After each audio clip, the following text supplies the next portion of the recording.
They said no one could ever climb the glass mountain. That mighty knights, treasure hunters, even powerful sorcerers, all had failed under the icy talons of the great white bird guarding the peak. Then came a young man, not with weapons or magic, but with nothing more than a pair of ice skates and a heart full of quiet courage. He wasn't searching for glory. He wasn't chasing a crown. He only wanted to bring a gift to the girl forgotten in a castle of snow, a golden egg, a single spark of hope. And when the heart of the frozen princess began to thaw alongside the icebound halls of her prison, the kingdom saw its first spring in generations. But it wasn't magic that melted the mountain. It was love, simple, honest, and brave, found by the one they never believed would succeed. There was once a village cradled in the shadow of a silent mountain, vast, gleaming, and cruel. They called it the Glass Mountain. For as long as anyone could remember, the world had known only winter. The snow never melted, the sun never warmed. Children were born into frost and grew into adults who had never touched green grass or heard the hum of bees.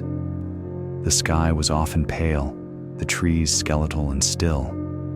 Only the evergreens offered color, deep, unyielding, and eternal.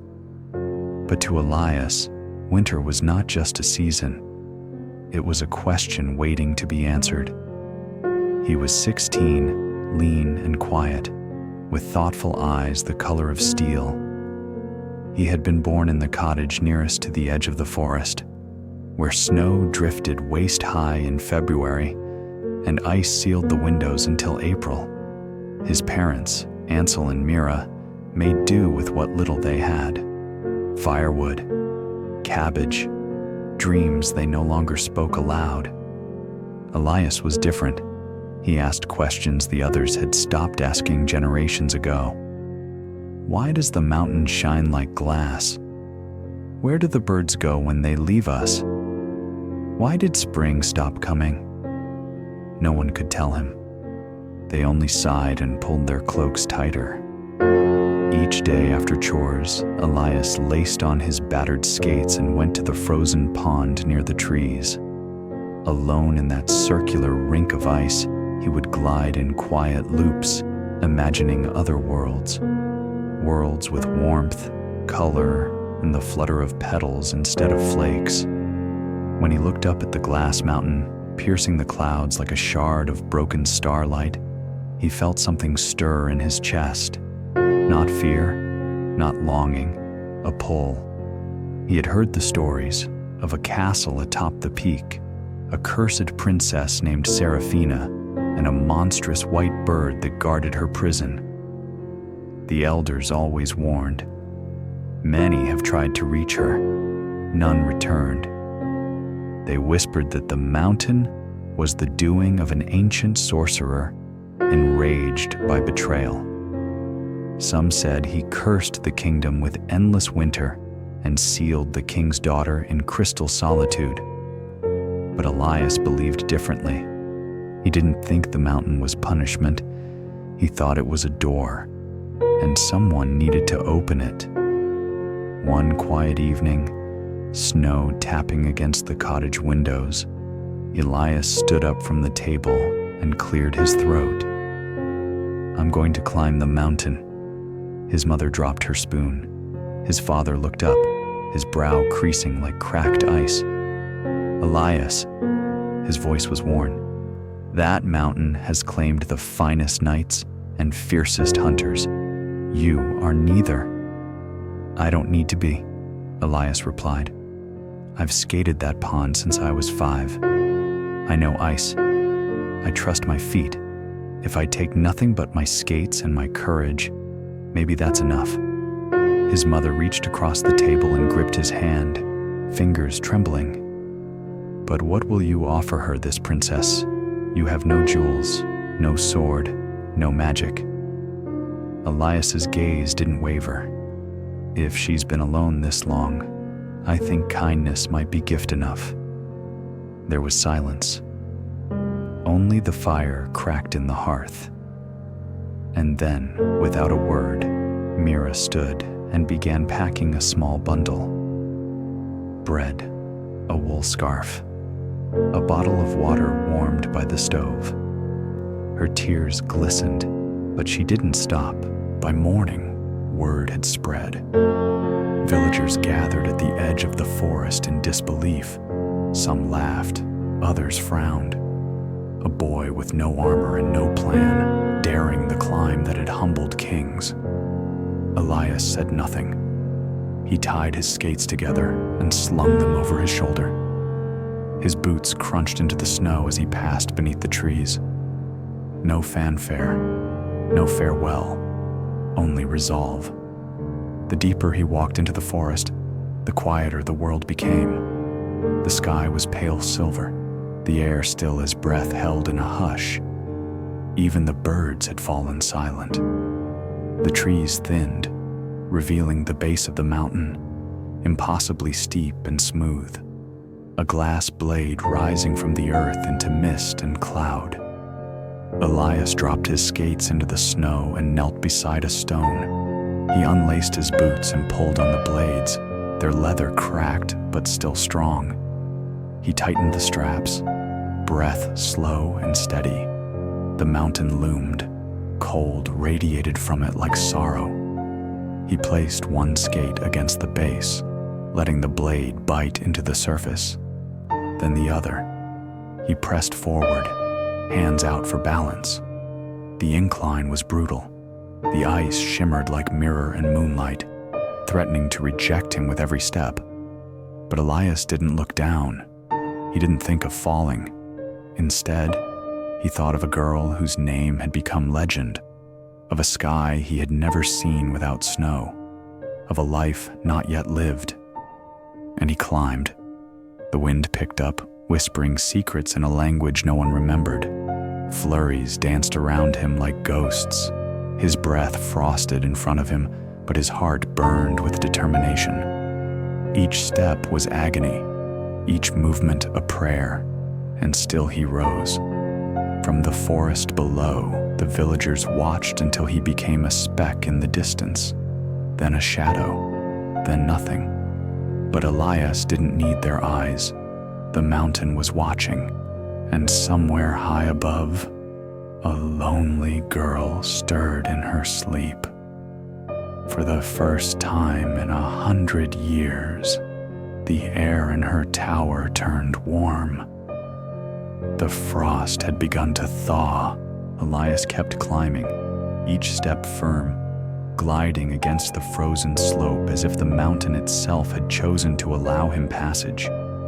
There was no wind screaming, no snow falling, only a stillness, one not of death, but of something ancient waiting to be awakened. Each shimmering plate of ice beneath his feet reflected his face like muted mirrors. With every inch upward, he saw a new version of himself, determined, uncertain, and quietly hopeful. He had no sense of how far he had gone. He just knew not to look down. Beneath him was the abyss.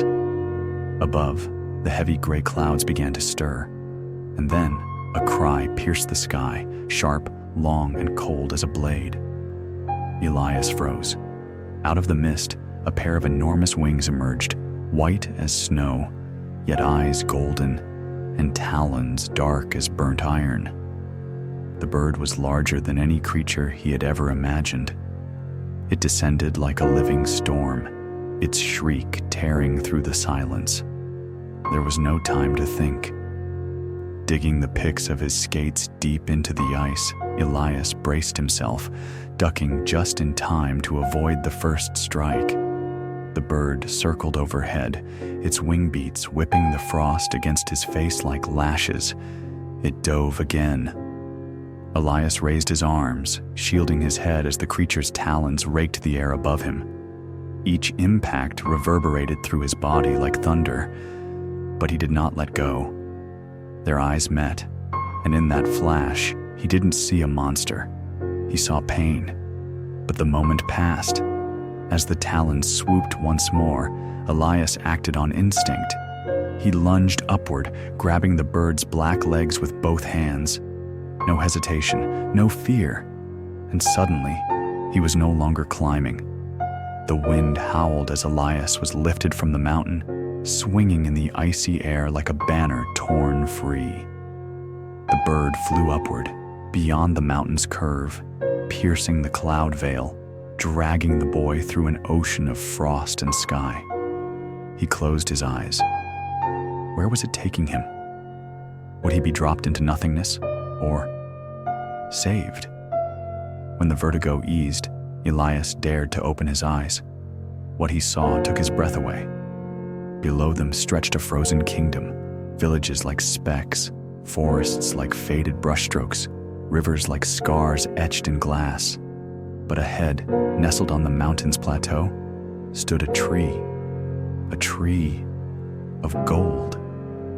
Its branches reached like rays of captured sun, each leaf trembling with a light so gentle, so warm, it made Elias's heart ache.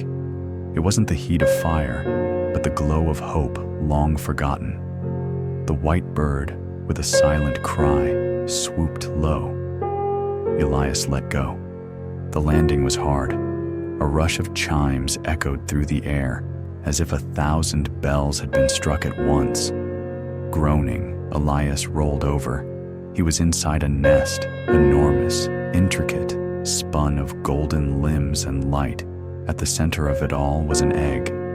Not just any egg, but a massive gleaming sphere of pure gold, gleaming in the pale sun. It was frozen in place, cocooned in a crust of ice and snow. Elias crawled toward it, laying his palm gently on the shell. It was cold, still, yet he felt something inside, waiting. From his pack, he pulled the bottle of water his mother had packed.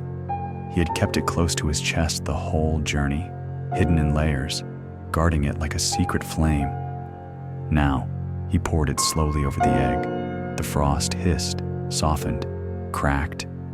Drop by drop, the warmth carved a path through the ice. The shell began to glow. It didn't make sense, but it didn't need to. It was right. When the last shard of ice fell away, Elias wrapped his arms around the egg. It was heavy, radiant, but not cold anymore. It pulsed gently, like the heartbeat of something alive. Then, the scream returned. The white bird was back. No longer silent, it dove like a thunderclap, eyes locked on the egg. Elias fumbled through his bag, desperate. His fingers brushed against the loaf of bread his mother had packed, the last of his provisions. With a flash of desperation, he hurled it into the air. The bird caught it mid-flight, believing it had reclaimed its treasure. Triumphant, it turned skyward, vanishing into the clouds once more. Elias slumped, breathless, holding the egg against his chest. Snow and sweat stung his eyes, but he was still standing. He had faced the guardian and won. Now, only one step remained. And perhaps, just perhaps, winter would begin to thaw. With the golden egg wrapped in a scarf and nestled in the crook of his arm, Elias began his careful descent from the bird's nest. Each step along the tangled, gleaming twigs felt sacred, like walking on the bones of a myth. The light of the tree above still shimmered gently, but ahead of him, across the vast snowy plateau, something else called his attention. A flicker, a pulse of color. At first, it looked like nothing more than a glint on the horizon, but the closer he walked, the more it resolved into shape. Spires, arches, walls made not of stone, but of ice so perfectly sculpted it seemed carved by the hands of angels. An entire palace, standing alone atop the world, as if it had risen from the mountain's own heartbeat. This had to be it. The stories whispered about it around village fires, had always sounded like fairy tales. But now, the palace was real, breathtaking, and eerily silent.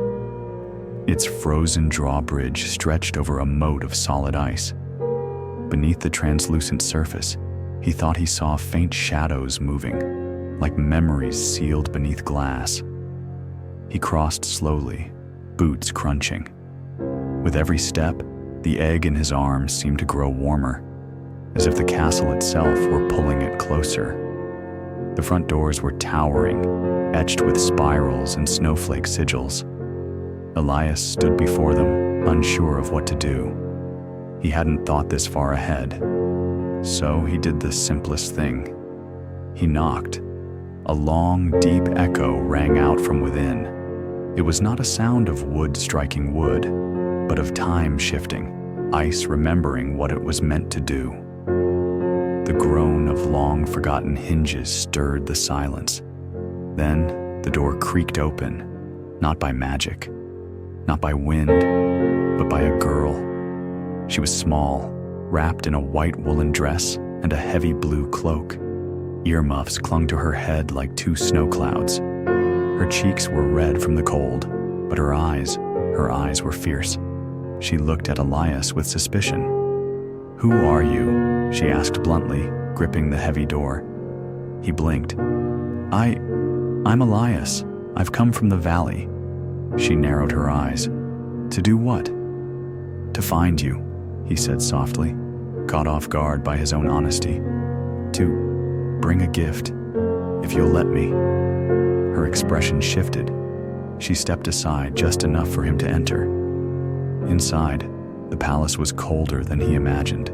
The walls sparkled with refracted light, but the air was still and biting. It felt like walking into the frozen breath of the world. "I'm Mira," the girl said at last, watching him carefully. He bowed awkwardly. "It's an honor." There was a long pause. Then, Mira gestured to the egg in his arms. "What's that?" "A gift," he replied, and with trembling fingers, unwrapped the cloth. The moment the egg caught the light of the icy chandeliers, Mira gasped. She stepped forward as if drawn by a magnet. "It's glowing," she whispered. Elias nodded. "I found it in the nest of the great white bird. I think it wants to be here." Mira didn't reply. She simply took the egg in both hands and carried it to the center of the room. She placed it on the marble floor. At first, nothing happened. Then, like fire beneath glass, the egg pulsed. Light spilled outward in concentric rings, golden, warm, alive. Mira gasped again, stumbling back. The floor beneath the egg began to glisten with water. The frost on the windows trembled. Somewhere far off, a deep creak echoed, like a glacier shifting in its sleep. Elias stepped closer, his heart pounding.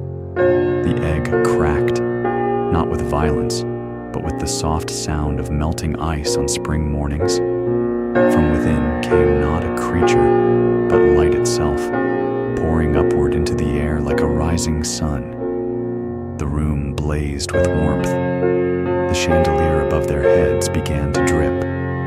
Mira pulled off her earmuffs, then her scarf. Her cheeks were flushed now with heat, not cold. "It's happening," she breathed. "The thaw." They ran to the door and flung it open. Outside, the impossible was unfolding. The ice palace was weeping, walls glimmering as they softened. The moat overflowed, sending water tumbling down the mountain. And above it all, circling once in glorious fire, was a phoenix. Its wings left trails of flame that melted the snow wherever they swept. Mira stared up, tears forming. "That bird! It was the same as the white one, wasn't it?" Elias nodded. "Changed. Freed," she whispered. The phoenix gave a final cry, a sound of ancient sorrow dissolving into joy, and soared upward into the sky. And as its final sparks faded, something in the mountain itself shifted. The eternal winter had ended as the last golden feathers of the phoenix dissolved into the sky. Elias and Mira stood at the threshold of the castle, bathed in the light of a world awakening. Below them, the mountain wept in silver streams, carving paths down to the valleys far beneath. The snow hissed and steamed under sudden warmth. Where everything had once been silent, still, and frozen, there was now movement, song, life. And yet, Mira did not move. She stood in place, her hands clenched into the folds of her cloak. The light that had returned to the land had not quite found its way into her face. Elias noticed. "Are you all right?" he asked gently. She looked at him, and for the first time, her brave posture faltered. "I don't know what I am," she whispered. They returned to the hall. The egg lay in shards like golden glass, melted at the edges. Its fire was spent, but its legacy was everywhere, trickling down the columns, dripping from the high ceiling. The air was warmer now. Not warm, but alive, breathing. Elias sat beside her near the hearth. "Will you tell me how you came to be here?" Mira hesitated. "The stories say a sorcerer cursed the land, that my father, King Aldrich, angered him. But they don't tell what happened after. They don't say he left." "Left?" She nodded slowly. "He went in search of the sorcerer to plead for our freedom. I stayed behind just in case he succeeded. But he never returned." Her voice cracked. The castle stood still. I stood still. I don't remember how long. The season stopped. I stopped.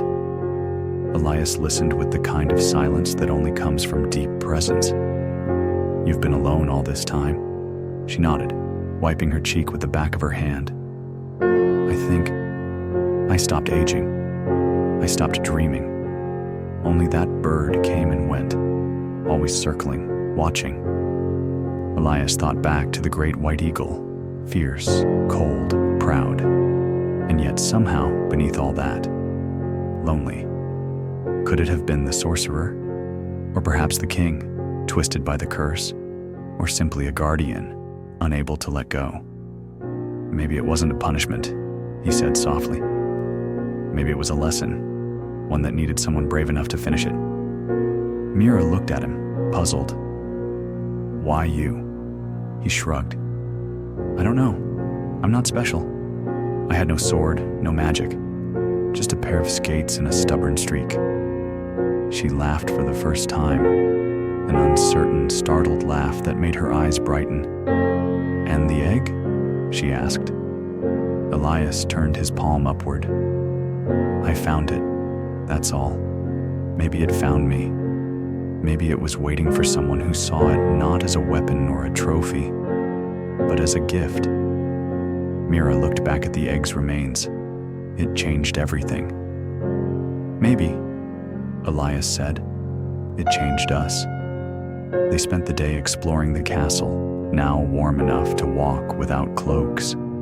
The frost had pulled back like curtains, revealing stained glass windows that cast soft rainbows onto the marble floors. Rooms once locked in ice now opened to reveal faded tapestries, forgotten books, worn shoes waiting in corners for footsteps long vanished. In the royal library, Elias found a painting of a woman with Mira's eyes, her mother. Mira stood before it for a long time, saying nothing, but her face softened. "Do you want to go back down the mountain?" Elias asked gently that evening, as they sat on the steps of the palace. The stars had begun to pierce the indigo sky, no longer hidden by clouds. The thawed land glowed beneath them in shades of dark emerald and silver. Tiny rivers glinted in moonlight, tracing veins across the land. Mira looked uncertain. "I don't know what's down there. People, villages, rain, flowers, children laughing, heat that makes you sweat. cold that makes you miss it," he said with a smile. "Life. And if I don't belong, then we'll find where you do, together." She glanced at him, startled. "You'd stay?" "I didn't climb the glass mountain just for adventure," he said. "I climbed it because something in me said I had to. And now that I'm here, I think I know why." He didn't reach for her hand. He didn't need to. They sat for a long time in silence, letting the wind slip through their hair. Not the same cruel wind of the cursed winter, but something new, something clean. It carried the scent of damp earth and pine. It tasted like beginning. When the sun began to rise, soft gold over the lip of the world, Mira turned to him with tears in her eyes. "Let's go home." With each step away from the castle, Mira felt the weight of centuries lift from her shoulders, though she had never been told how many years had truly passed. The palace, once encased in silence and frost, now stood behind them like a memory thawing slowly in the light. The path down the mountain was not the same as the path Elias had taken up. Where once there had been sheer walls of glass-like ice, there were now rivulets of water carving footholds, wild shoots of green curling between cracks, and birdsong echoing faintly in the distance, as if the mountain was learning to sing again. Elias helped Mira step carefully across rocks slick with melt. He offered his arm, not as a rescuer, but as a companion, and she took it, not out of need, but out of a growing trust. They spoke little. There was something sacred in their silence, as if words would only blur the clarity of this rebirth. By the time the sky had turned the color of honeyed milk, they reached the tree line where the pine forest waited like an old friend, damp and fragrant. The air here was richer, earthier, alive. Mira paused to press her hand against the bark of a tree, her eyes wide in wonder. "It's rough," she whispered. Elias smiled. "Most real things are." They descended farther, winding through the forest. Birds fluttered from branch to branch, and tiny insects began to stir in the leaves. The frozen world was remembering its body. As they walked, Mira looked up at the sky in awe. "It moves." Elias followed her gaze. "The clouds?" "No," she said slowly. "The light, the colors, the sky. It dances." He realized she meant the sky's constant shifting. Soft rose, gray-blue, then golden.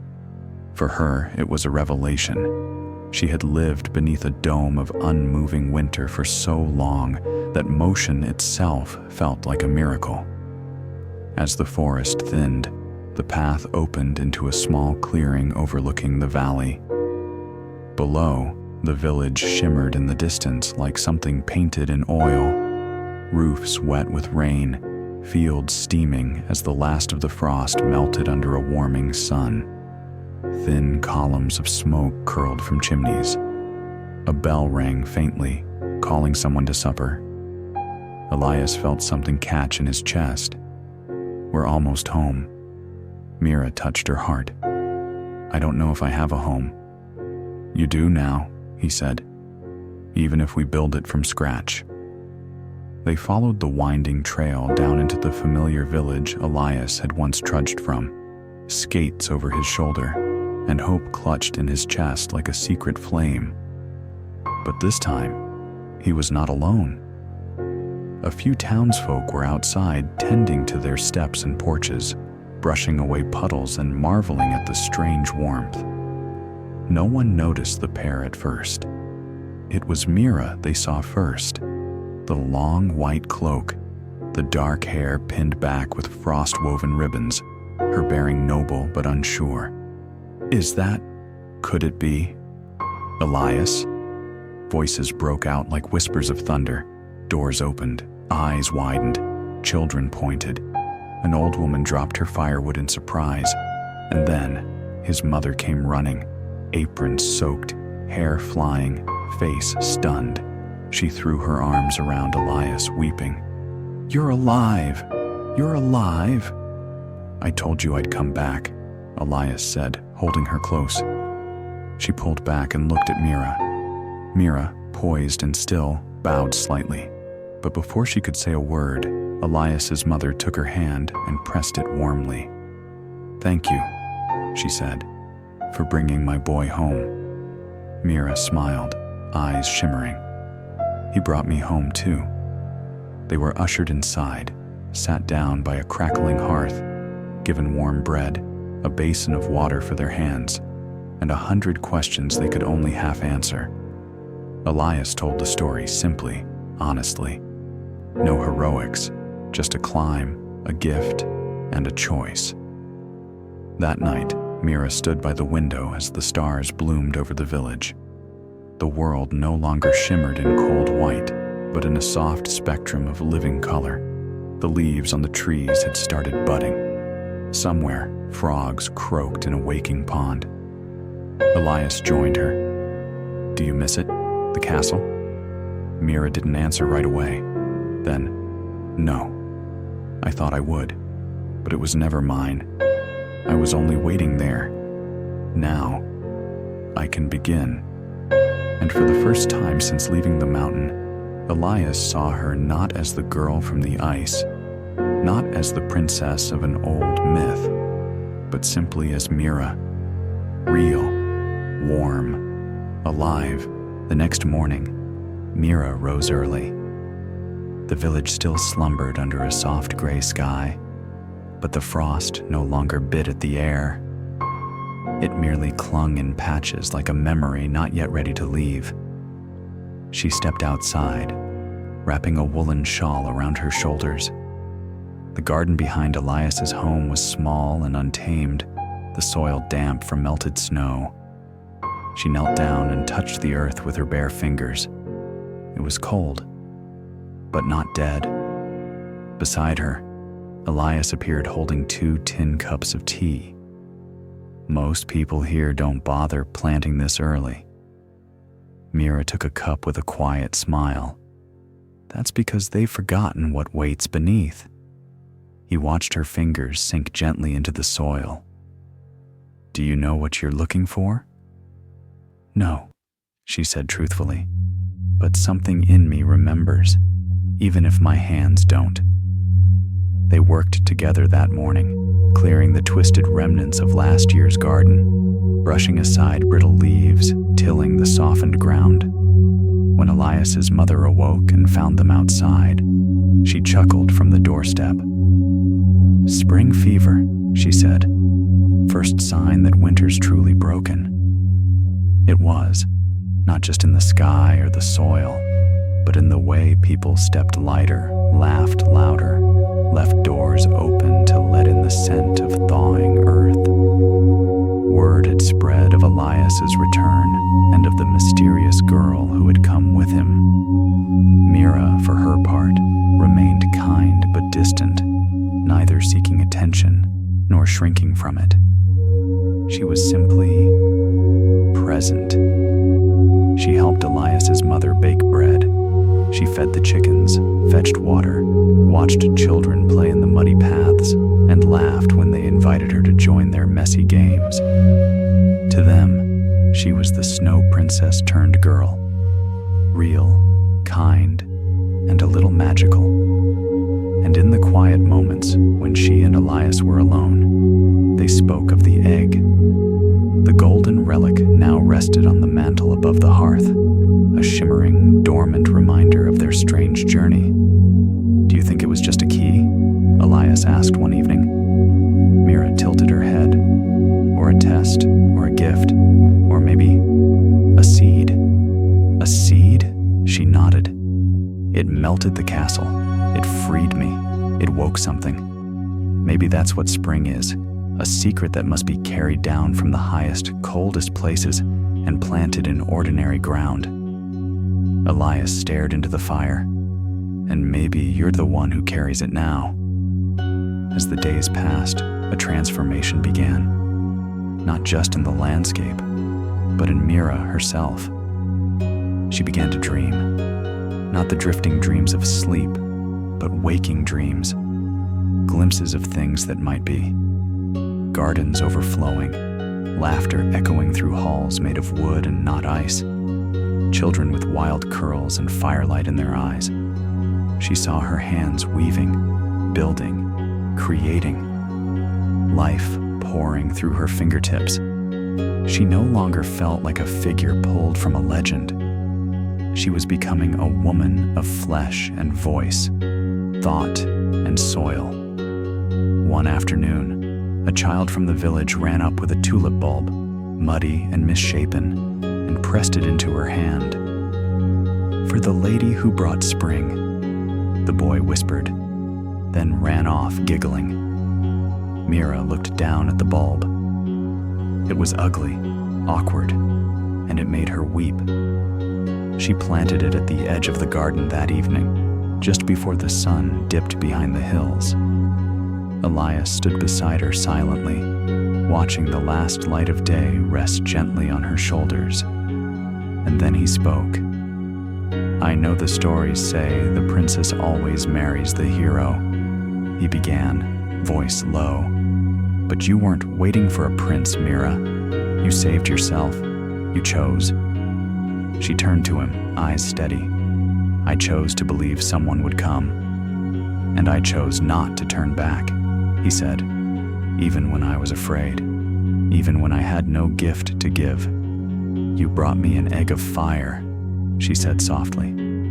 "You brought me a seed." "No," he whispered, "you were always the flame." That night, the stars were clear and bold. A spring wind stirred through the open windows, and for the first time in anyone's memory, no frost returned with it. At the foot of the garden, the tulip Mira had planted shivered once, then split. A single green shoot rose from the soil, curling toward the stars like it had been waiting centuries for this moment. And above it, unseen, a faint shimmer of golden light danced, like the last breath of a phoenix, taking root in the world of the living. By mid-spring, the village had become a place reborn. Children ran barefoot through muddy paths, laughing as they chased the wind. Mothers hung linens in sunlit courtyards. Grandfathers sat on stoops, warmed by the light of a sun they once thought had abandoned them. But the greatest wonder lay just beyond the village border, at the foot of the once impossible glass mountain, where once there had only been a wall of ice, glittering and cruel. Now streams of crystal water spilled down its face, birds nested in its lower ledges, and wildflowers, impossibly bold, burst from cracks that had never existed before. Yellow, violet, red, colors that had no name in the memory of this frozen land. Elias stood beside Mira at the edge of the forest trail, looking up at the gleaming slope. "It doesn't look like glass anymore," he murmured. "It's becoming something else," she said, "something softer, but still strong, much like her." The villagers had noticed the change, not just in the mountain, but in Mira herself. No longer did they whisper behind her back or marvel from a distance. Now they greeted her with warm smiles and open palms. Some even asked her advice about when to plant, what herbs to brew, which dreams to follow. It wasn't that she gave magical answers, it was that she listened deeply. Perhaps the greatest magic is being heard. Elias watched her one morning as she knelt by the small tulip patch that had grown from that single gift. The bulbs had multiplied in silence, and now 10 slender stems stood proudly, buds swelling with anticipation. "I think they'll bloom tomorrow," Mira said quietly. "How do you know?" She smiled. "Because they told me." That night, the sky blazed with stars. Mira couldn't sleep. She rose from her bed and walked barefoot through the dewy grass toward the garden, drawn by something she couldn't name. The tulips were glowing, not in the way fire glows, but in the soft, golden hush of a memory returning. The same light that had once poured from the golden egg shimmered now from the petals, gently unfolding under moonlight. And from behind her, she heard it, a low, familiar cry in the sky. She turned, heart thudding. High above, a flicker of wings danced against the stars. The great phoenix had returned, not as a bird of fire, but as a silhouette of light, watching, circling.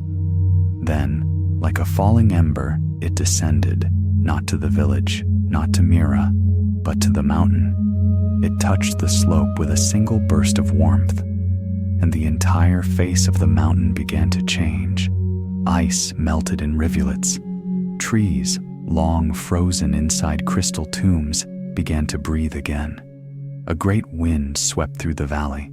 Not cold this time, but alive. The mountain was blooming. In the days that followed, no one could explain it. The scholars said it was a climate shift.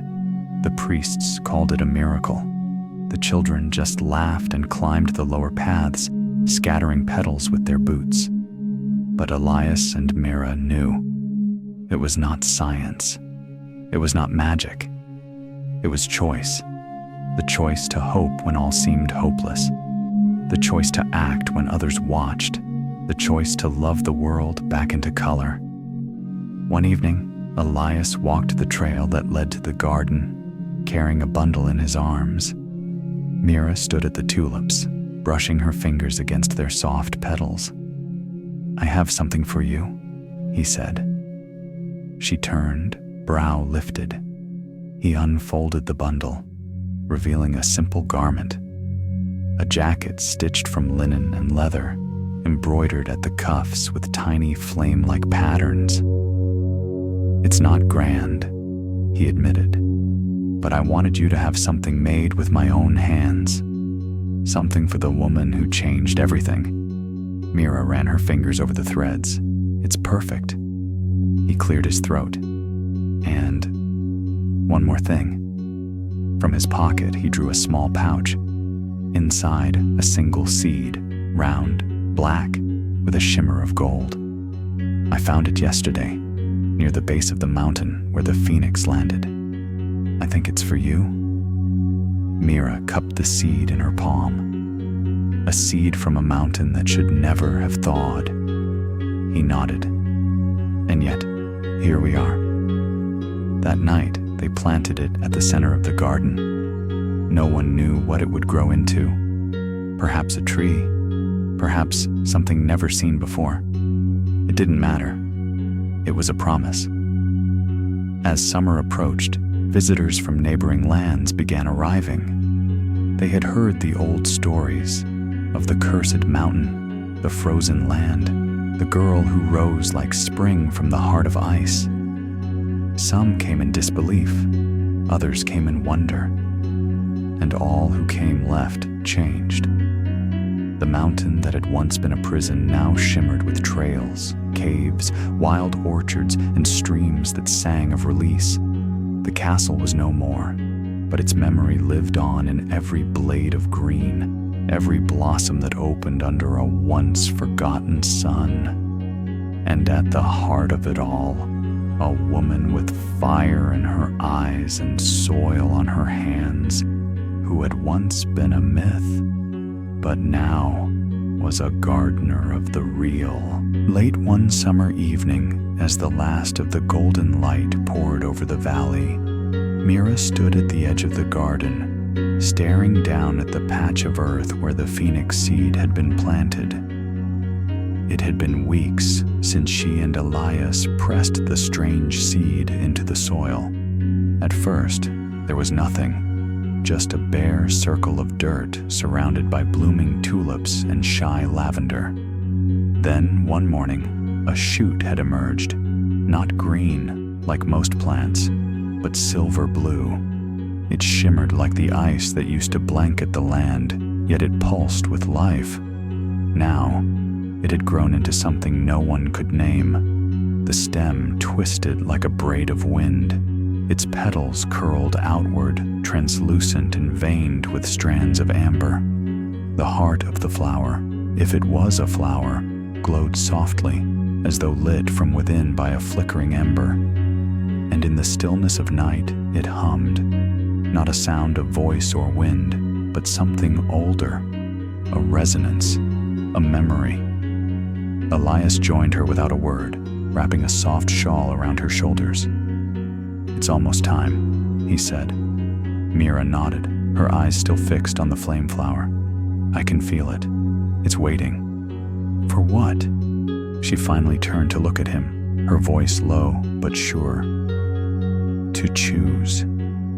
Word of the strange blossom had traveled far beyond the valley. Travelers, scholars, and even a few would-be kings had come to lay eyes on it. Many had tried to take samples. The petals would wither in their hands. Some tried to pluck it. The stem burned their fingers, without flame. But Mira, she touched it every morning with bare hands, and the flower bent toward her like a candle leaning toward breath. And still, it had not yet bloomed. The elders whispered that it was a final test, that the mountain still held one last mystery, one last gate that must be passed, not by strength, but by spirit.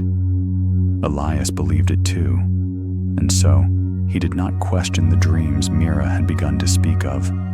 Dreams of wings and fire, of a voice, feminine, ancient, whispering, "It is not enough to climb. You must carry the world back with you." Mira had climbed without moving her feet. She had risen through sorrow, through exile, through a silence so deep it echoed. But the voice was asking more. One morning, as a strange mist rolled over the foothills, the flower changed. It opened, petal by petal, slowly, like dawn breaking through the sky. It revealed a heart of flame, not burning, but radiating. At the center was a crystal, small as a marble, suspended in air. And inside the crystal, a vision shimmered. The mountain as it once was, wild, powerful, terrifying. The mountain as it had become, open, alive, redeemed. And then, people, all kinds of people, some in furs, some in robes, some in rags, all with different faces, languages, burdens. They stood before the mountain, not in awe or fear, but in invitation.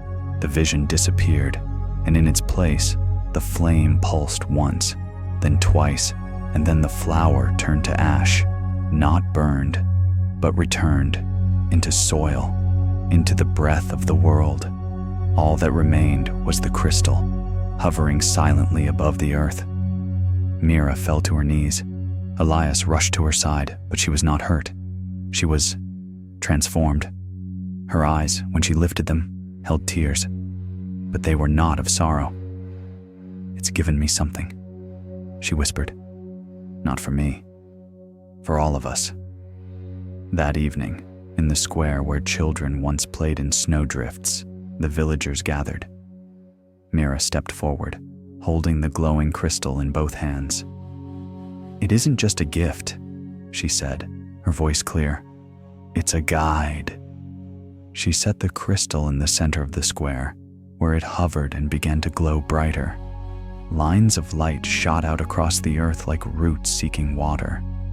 Wherever they passed, the land shifted, thawed deeper, bloomed faster, healed stronger. The magic didn't stay in the valley. It moved beyond it, over hills and rivers, through forgotten forests, into cities that had grown cold in other ways, where hearts were weary and hope had turned to stone. The world was remembering itself. Mira and Elias never left the mountain. They became its keepers, not rulers, not legends, just a woman and a man with hands in the soil and stories in their eyes. Years passed, and the garden grew wild with flowers no one had ever seen before. Tulips that smelled of starlight, vines that sang in the wind, herbs that healed not just wounds, but the memories that caused them. Children were born who knew nothing of the long winter, but they were told, under the stars, of a girl who climbed with skates and silence, and of a mountain that once kept a princess frozen in time. They learned that warmth can come from a single act of kindness, that fire can be passed from one soul to another without burning, that magic is not the work of sorcerers, but of those who choose love again and again. And the phoenix? It still flies. Only now, it doesn't come to burn or test. It comes to remind. On a quiet summer night, as Mira walked the garden path with Elias, hand in hand, a young girl approached them, barefoot, wide-eyed. "Is the mountain still alive?" she asked. Mira smiled, kneeling down.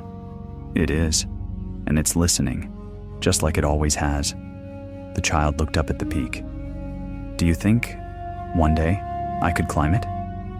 Elias laughed gently. "You already are." And as the stars began to bloom in the dark velvet sky, the mountain pulsed once more with light, not from fire or magic, but from the beating heart of a world learning to heal. One petal at a time, the morning after Eli and Seraphina's descent was unlike anything the village had seen in generations. A soft, steady rain began to fall at dawn. It was not the piercing, icy mist they were used to, but a gentle, almost golden drizzle. The kind that kissed your skin, not froze it.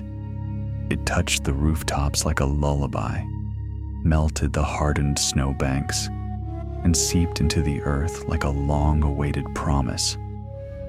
Eli stood at the window of his family's cottage, watching the miracle unfold. Seraphina sat beside him, wrapped in a borrowed shawl, her silver blonde hair still damp from the night before. Neither spoke for a long time. Words weren't needed. The warmth in the air, the rhythm of the raindrops, and the way her hand rested over his told them everything. The snow was vanishing. Icicles fell from rooftops and burst like glass marbles against the stone paths.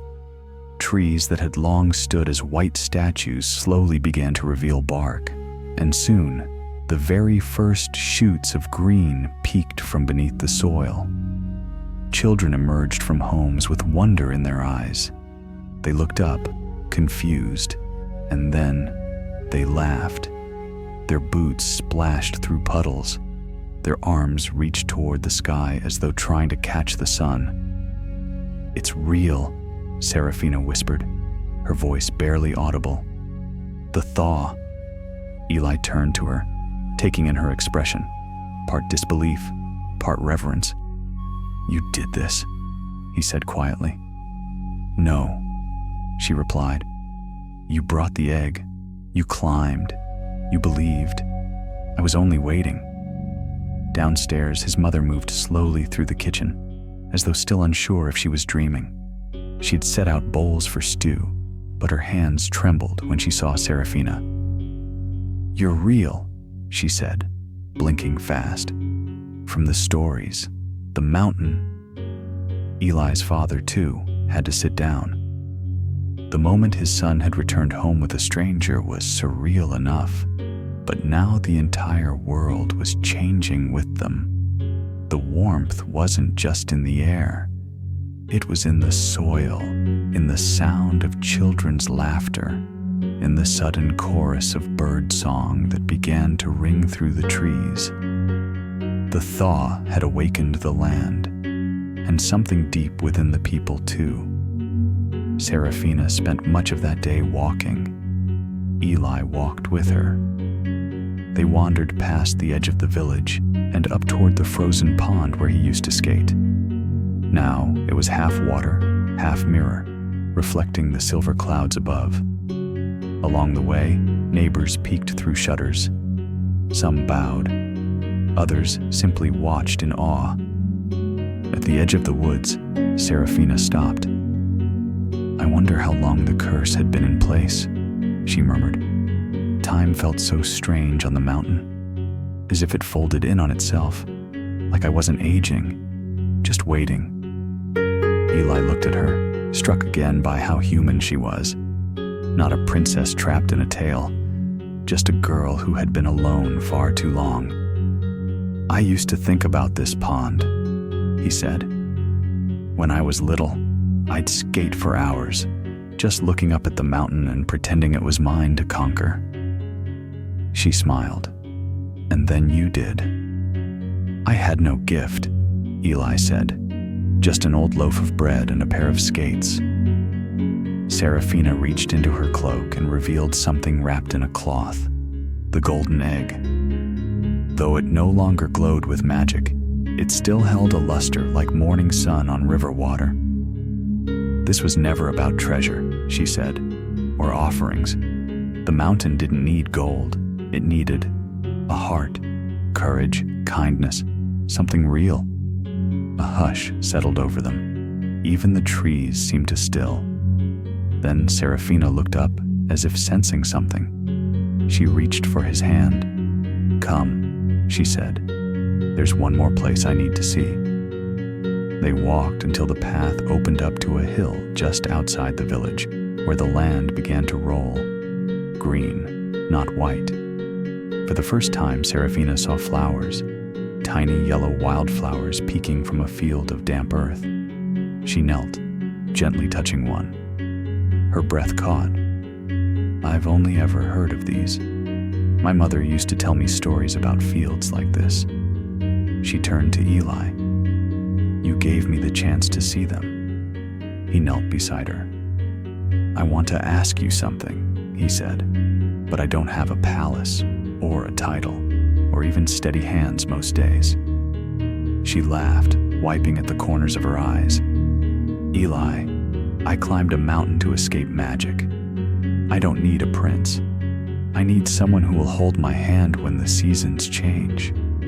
And so, on that hill, under the soft rain of spring's first day, surrounded by wildflowers and watched only by the quiet trees, Eli reached into his pocket and pulled out a simple silver ring he'd taken from his mother's cupboard. "Serafina," he said, "will you stay here with me?" She smiled as the wind carried the scent of thawed earth between them. "I already have," she whispered. A week after Eli proposed to Serafina beneath a hill blooming with wildflowers, the entire village felt as though it had woken from a slumber that lasted generations. Each day, the weather grew warmer, sunlight spilling across rooftops, slipping through windows, and touching hearts long dulled by ice. The villagers began tending to their gardens again. Beneath the thawed soil, they discovered tiny green sprouts that had waited silently for years. Laughter returned to alleyways. Children, once bundled in heavy wool, now ran barefoot under a sky they had never seen so blue. Eli and Serafina lived with his family for the time being. His mother always saved the warmest bowl of soup for her. His father, for the first time in ages, repaired the old chicken coop, something he hadn't done since the winter first swallowed the land. But inside Serafina, something still stirred. One quiet afternoon, she stood before a mirror, examining her reflection. No frost, no wary stare, just a girl, relearning how to live. "What do you see when you look at the mountain now?" she asked Eli as they sat beneath the grape arbor behind the cottage. "I see," Eli said, "not a trial anymore. I see proof." "Proof of what?" "That miracles are real, and sometimes fear is just a door waiting to be walked through." Serafina smiled and leaned her head on his shoulder. The golden evening sun spilled over her hair like light through honey. News of the glass mountains melting spread quickly. Nearby villages came to see it with their own eyes. Many doubted the story until they saw the grass, the birds, the flowing streams. In their eyes shone wonder and hope. They asked, "Who broke the curse?" And someone pointed to Eli and Seraphina, walking hand in hand along the brook, and said, "A boy who believed in the impossible, and a girl who never gave up." Their wedding took place on the first day of summer, the longest day of the year. Villagers raised a flower arch beneath the grape arbor where they'd once whispered dreams. Seraphina wore a simple white dress, hand-stitched by the village seamstress. Her hair was crowned with a few forest blossoms. Eli wore a white shirt and his father's old brown coat, carefully patched at the seams. There was no music, no grand procession, just birdsong and the gentle murmur of the stream. When they stood before one another, surrounded by villagers of every age, some who had once doubted, they exchanged vows beneath the open sky. Eli took Seraphina's hands and said, "I climbed a mountain to find a miracle, but I didn't know the miracle was you." Seraphina replied, her voice soft as spring rain, "I lived in ice, waiting for someone to see me, not as a story, but as a person. Then you came, not with magic or might, but with heart." They exchanged rings, simple bands of silver, melted down from one of Eli's mother's old spoons. The villagers clapped, then hugged each other, eyes misty. No one laughed anymore, because everyone understood. Love, real love, can melt anything. Time passed. The glass mountain was no longer feared but cherished. Children camped near its base, and its meltwater nourished the valley. Elders told the story of an age ruled by winter, and of a boy named Eli who dared to climb when no one believed it possible. Seraphina opened a small library on the edge of town. She taught children to read, to dream, and to imagine worlds beyond their own. She kept the golden egg in a glass case, reminding all who saw it that hope is alive. Each year, on the anniversary of their wedding, the village held a summer festival. Lanterns were strung, songs were sung, and a garland was placed on the rocky ledge where Eli first began his climb. It was a ritual, a reminder that greatness doesn't always come from spells, but from fearless hearts and unwavering love. And when twilight fell among the blooming wildflowers, Eli would hold Seraphina's hand and look back at the mountain that had once nearly broken him. He would whisper, "Thank you for waiting." Seraphina would smile, resting her head against his shoulder. "I wasn't just waiting for you," she'd say. "I was waiting for spring, and because of you, it finally came." And so, the journey that began in snow came to rest in the first spring of a long-forgotten kingdom.